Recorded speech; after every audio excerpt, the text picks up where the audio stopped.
ਸਜਣੋ ਤੇ ਮਿੱਤਰੋ, ਮੈਂ ਤੁਹਾਡਾ ਆਪਣਾ ਵੀਰ ਮਲਿਕ ਬਸ਼ੀਰ ਦੇਸ ਪੰਜਾਬ यूट्यूब चैनल ਤੋਂ। अगरचे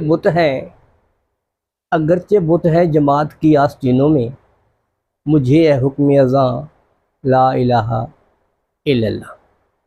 पाकिस्तान तहरीक इंसाफ की क्यादत जिन्हां दे विच सुहेल अफरीदी, जुनैद अकबर, बस्टर गौहर ते होर बहुत दूजे तगड़े ना जिन्हों ने वड्डे वड्डे खुराकां दे दावे किए सी कि असीं इंज कर देंगे, असीं उंज कर देंगे, वो सारे ही ना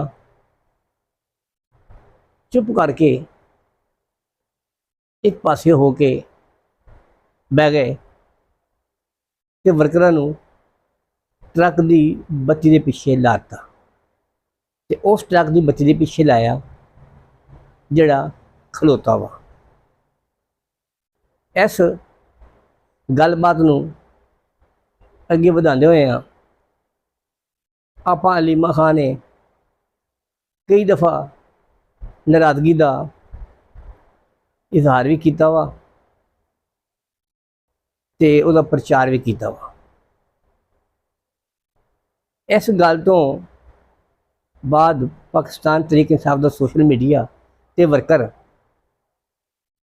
वो आपस तो बाहर होंदे नज़र आ रहे हैं ते वो हर जलसे दे विच, हर इकट्ठ दे विच ये पुछदे ने कि तुहाडा अगला प्रोग्राम की होवेगा ते किस तरह चलेगा,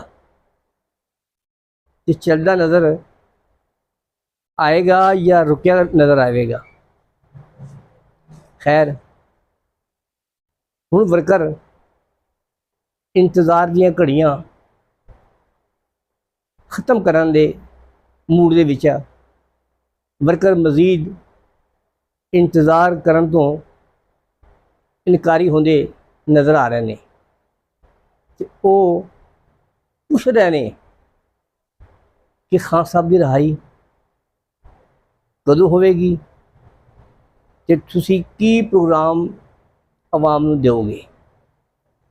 इस सिलसिले की एक कड़ी तुहानूं विखानी आ ते आ जरा एक बीबी की गलबात सुनो। मेरा सवाल ये है कि बहनों के साथ आप क्यों नहीं खड़े हुए? मैं बहनों की तरफ ही जा रहा हूँ। अभी जा रहे हैं आप? बिल्कुल मैं जाऊंगा, बहनों की तरफ जाना, मैंने मिलना भी है, मैंने जरूरी अच्छा, तो आज हमारे साथ चलेंगे उधर? आज मैं हमें भी साथ ले जाए। आप इनको जाने दें, कब तक जाने दें? जाने नहीं, मैंने इनके साथ जाना है। मेरे साथ क्यों जाना? नहीं नहीं, आपके साथ ही चलेंगे। नहीं, आपके हम अपनी गाड़ी में होंगे, आपकी गाड़ी में नहीं बैठे। बैठ जाए। नहीं नहीं, मैं सिर्फ ये कह रही हूँ, आपकी तो बड़ी गाड़ी है, आप नहीं नहीं, आप चले ना साथ। आपने कहा है ना बहनों के पास जाएंगे। मैडम बस आपकी इतनी टिकटॉक की आज बन गई है, आपको बड़ी स्टार हो गई है। Thank you so much. आपको जो मिली है ना सारा फेम सब कुछ, वो खान साहब की, तो इसमें कोई शक ही नहीं तो है। बस फिर आप मुझे क्यों कह रहे हैं? मुझे अगर टिकटॉक कुछ भी बनाना है, मैं खान साहब के नाम के साथ क्यों नहीं बनाऊंगी? आपके साथ क्यों बनाऊं? मैडम को पानी दे। अच्छा ये पड़ा, थैंक यू। बिरयानी है, उनको खिलाए ना, वो खा रहे हैं पेड रिपोर्टर्स जो सिर्फ आते हैं मखसूस सवाल। सोशल मीडिया बड़ा खराब है। आप सोशल मीडिया को जानते किधर? आप जानते किधर है सोशल मीडिया को? वो आप देखो, मीडिया वाले हमें सपोर्ट करते हैं। क्या सपोर्ट करते हैं? किधर करते हैं? नहीं, लेकिन ये कोई सपोर्ट नहीं करते हैं जी, नहीं है वैसे। सारी ये वो रिपोर्टिंग करते हैं जो आप लोग चाहते हैं। ये अल्फाज ना बोलो ना। अच्छा चलिए, आपने कहा आप नहीं चाहते। इनफ किस बात की? मैडम आप कौन है? आप कौन है? मैं चेयरमैन हूँ पार्टी। मैं सपोर्टर वोटर हूँ पाकिस्तानी। थैंक यू, बस that's it। तो चलें। Thank you madam. मैं खा रहा हूँ, हम मिलना चाहते हैं, आप आए ना आए, कहाँ जा रहे मैं हो? औरतों के साथ बात नहीं करता, आगे नहीं, ये क्या बात है? औरतों की बात नहीं, लेकिन गलत बात है ये। औरत मर्द नहीं करें आप। आपसे अभी बताएं, आप उधर जा रहे हैं तो हमें भी साथ ले जाएंगे। बस करें मैडम, चलते हैं उधर।